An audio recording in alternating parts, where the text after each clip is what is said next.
As you've all seen, this is an amazing cast for the film, and we're very excited to have them here. So without further ado, please help me welcome Google Batha. Go on in.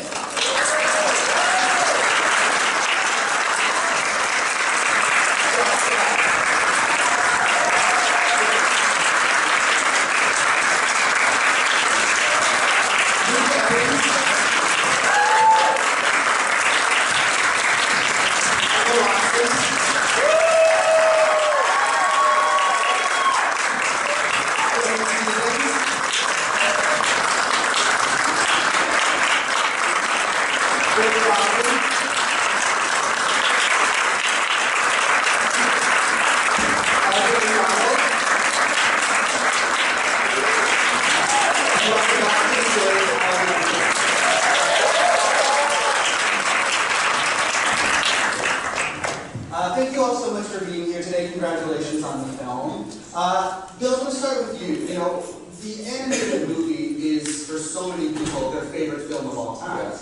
So when you approached adapting it for live action, sort of what was the process for you? Get over the terror first, I think, you know. But then, you know, you just start with that basic idea. You're going to take it into a new medium, which is live action.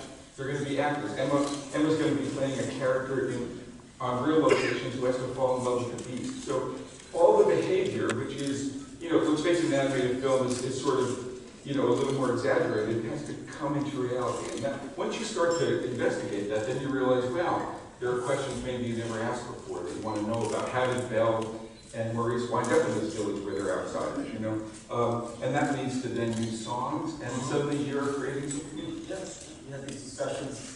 For me, sorry, you can't do the question. When Bill came aboard, we had meetings about what we add. One of the things we talked about, the music box, Maurice, and getting into the backstory of how Maurice and Belle came down, and backstory for the Beast, how he became such a cold and callous. Also trying to root ourselves much more in time and place, 18th century France. Well, Alan, working off that, you know, this is one film of a myriad of films that you've contributed amazing music to. I mean, it's sort of impossible to capture how much you've given people, you know, with the work you've contributed to these films over the years. And I'm curious what you think it is about them that makes them such universal stories for so many people. I mean, all of them? Just, I mean, you can talk about this film specifically. Let's go one by one. We're going to start that. I mean, when I first came to Disney, I got to say, I thought of Little Mermaid, first and foremost, as Howard Ashman, my follow-up to Little Shop of Horrors. We were still working in, you know, for me, it was working in musical theater. You know, these off Broadway guys coming and bringing our skills to Disney. I think we don't calculate beyond telling the story and serving the characters and trying to give each of these projects its own unique musical stamp. And beyond that, it's just storytelling. And you know, there's no more collaborative form than musicals. So, you know, they call it musicals and I'm a composer, but the truth is, it's a director, it's a choreographer, it's a lyricist, it's a book writer, it's a composer, it's an orchestrator, it's an arranger, it's a lighting designer, it's everything put together. So I think I benefited a lot also from the Disney Association. Absolutely. The films in general really speak to children in such a wonderful way. And Audra, I'm curious, as a parent, what do you like about what this Beauty and the Beast says to kids? Many things. The one thing that was really important to me, I mean, I said yes the minute that Disney called, because you say yes to Disney calls. They told me that, you know, you're going to sell churros in the park. I was like, yeah! But knowing not only did it have this incredible creative team, but that Emma Watson was going to be Belle, and knowing how much Emma has affected girls like my daughter's age, and my daughter is someone who now asks for people to donate money to charities for her birthday gifts instead of presents, and that's because of you, Emma. And so knowing full well that Emma was going to make sure that Belle was somebody who was independent, who was strong, who was educated, who was sticking up for girls and women, and who does all the rescuing in the film. That's why I knew it was going to be important for me to be a part of and for my kids to see. Absolutely. Well, Audrey brings up an excellent point. I mean, you've become a role model to so many young girls and women all over the world, and I know that growing up, Belle was someone you sort of looked up to. When you sort of began to sort of make her your own, what were sort of the things that you thought about in modernizing Belle? You know, it's just to start. I mean, it's really remarkable to play someone that I'm almost sure had an influence on the woman that I've become. I think, you know, I think the first time I saw Paige O'Hara saying Belle Reprise, you know, it's kind of the I Want song of all I Want songs, and I just immediately resonated with her. I mean, I was so young, I didn't even know what I was tapping into, but there was something about that spirit, there was something about that energy that I just knew she was my champion. And I think when I knew I was taking on this role, I wanted to make sure that I was championing that same spirit, those same values, that same young woman that made me a part of who I am today.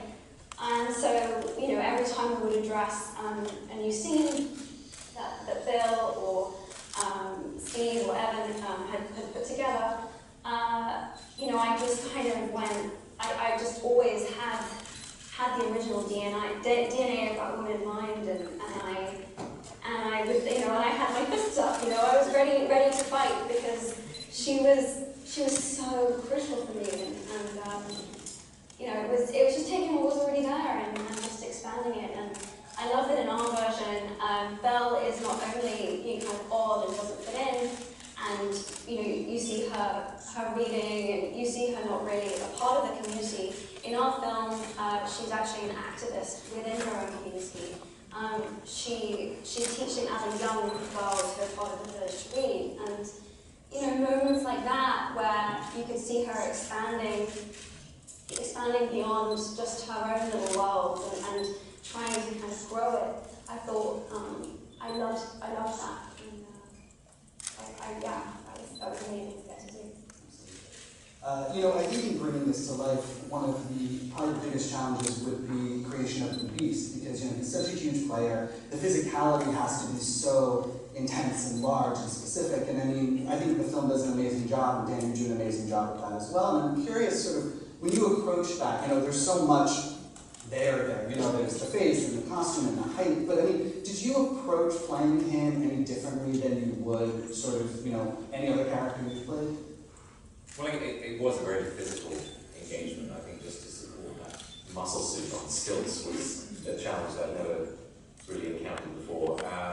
I've definitely been taking a more physical approach to my roles in the last few years and just training myself in different ways. I think with the backstory, we decided that the prince, before he was the Beast, was a dancer, that he loved to dance, and so I trained myself like a dancer and learned 3 quite different dances for this movie and worked very closely with them. And just in terms of his general deportment, both for the prince and the Beast, you know, there was a lot of work dancing in stilts, and getting to know Emma first and foremost on the dance floor was probably, you know, I think it's a great way to get to know your co-star. I'm trying to do it with every movie I do now, whether there's a waltz in the movie or not. No, I mean, the trust that Emma had to place in me that I wouldn't break her toes, and also it really became part of the, you know, that's a crucial part of the title, really, the and the bit, you know, and that sort of the essence of a waltz being 2 people in this whirlwind, you know, and learning about choreography, really, the storytelling through dance, not just getting into dancing, but actually, you know, really telling a very crucial part of the story, and that big turning point. So, yeah, lots of physicality. You know, when you have the title Beauty and the Beast, there is someone trying to keep those 2 apart, and Luke, that is Gaston. Someone once said that, you know, villains never think of themselves as the villains in the story. They always think of themselves as the hero, and I'm sure that's especially true of him. I'm curious, I mean, what did you sort of clue to in his past or in building the character that made him more than a villain to you? Well, I just think a villain shouldn't start out as a bad guy. A villain should end up being the bad guy. And I think with Gaston, outwardly, you know, to a lot of people in that village, he is the hero. He's a bit of a stud. He's got the hair, he's got the looks, he's always impeccably dressed. Not a bad singing voice. He's got a great pal who makes everybody, you know, support him and sing about him. And I wanted the audience to, in a way, I just thought, let's make them like him a little bit first. So that when the cracks start to appear, which they do very subtly, even from the door slam, you know, there's something inside of him that he's like, I'm not used to this. This isn't how it goes, you know, this is not what she's supposed to be doing. And although he keeps believing that Belle will change her mind, that's where the cracks appear in my thought process. And then slowly, you know, the jealousy takes over, and who he becomes, especially Gaston, as opposed to other Disney villains. He has no book of spells, he has no magic powers. He's a human being, and he uses his status within that village to rouse a crowd, and he does it all from just being himself, which is quite terrifying in a way. And so I played on that. I played on the humanity of the character as much as he is larger than life. There was a lot to put on him. Obviously, he was a war hero of sorts. We decided, didn't we, Bill, from the past? That's why his murals are all over the pub that he drinks in. And there is a slight soldier, this animalistic soldier in him when he finally fights the beast on the rooftops. You see this man out for blood. And it's a scary moment to see the arc of somebody who was the lovable buffoon of the village to become the absolute beast, almost the monster. Absolutely. Josh, we've seen you on Broadway, we've seen you in other musicals. We know you're very adept at singing and doing comedy. In this film, you get to ride a horse. How was the horseback riding for you? Can I get an obvious question?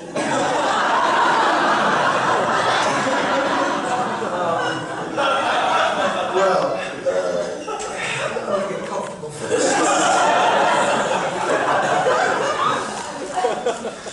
So it's interesting. I learned a couple of great lessons on this movie. One of which is that Jews don't belong on horses.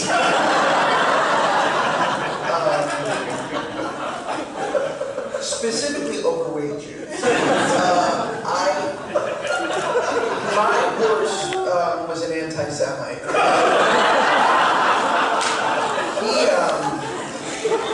Interestingly enough, they would call action. And the horse that they told me was trained for this movie, but I believe they found in the wilds of Luke and I, our first entrance into the village of Villeneuve was to, this picture, by the way, is going to be so out of context. What a schmuck for sitting like that. But I have very short legs. So Luke and I are walking into the village on our horses, and on action, all our horses need to do is walk side by side. It's so simple. Luke's horse doesn't. The two of them worked on The Hobbit together. Have this incredible background. They share a trailer. They share a trailer. Mine is a cold-blooded killer. He proceeded to moonwalk. He walked out. Then he ran through multiple extras. Ran around, I didn't even know it was possible, but ran through these like pillars, around, up and back again. I heard cut, and I heard laughing. And the laughter was coming from the horse's trainer. And he came up to me because, I'm so sorry, I've never seen this happen before. And it was so sad. It made me feel so awful about myself. Ironically, my horse's name was Buddy.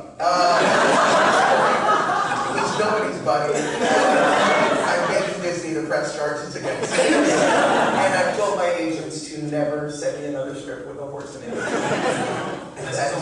Lessons on. In the sequel to Beauty and the Beast, I drive a DeLorean. I like to use that. Well, I'm glad you're safe in here with us. ask you, one of the most impressive things I think the film pulls off is it makes you really empathize and care about these inanimate objects. I mean, they're not inanimate, but they're objects.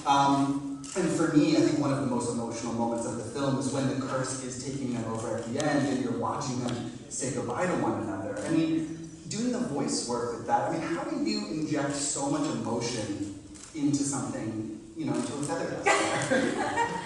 Yeah, I mean, it was an interesting challenge, and I was so obsessed with the original Disney film. It came out when I was 8 years old, so I was kind of really excited to be a part of this. And for me, it was, working on the French accent.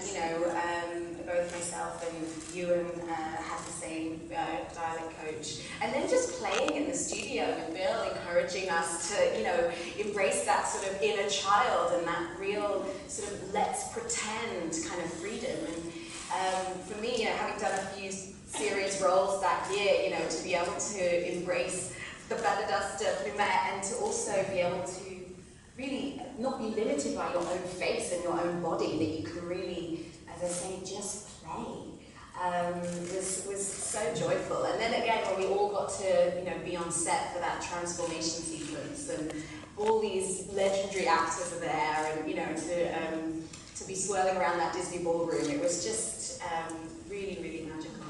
Absolutely. We're going to open it up to your questions in a minute, but before we do that, Bill, I have one last question for you. There's been a lot of talk about the sexuality of the food this week. How do you feel about that? I'm going to go use the bathroom.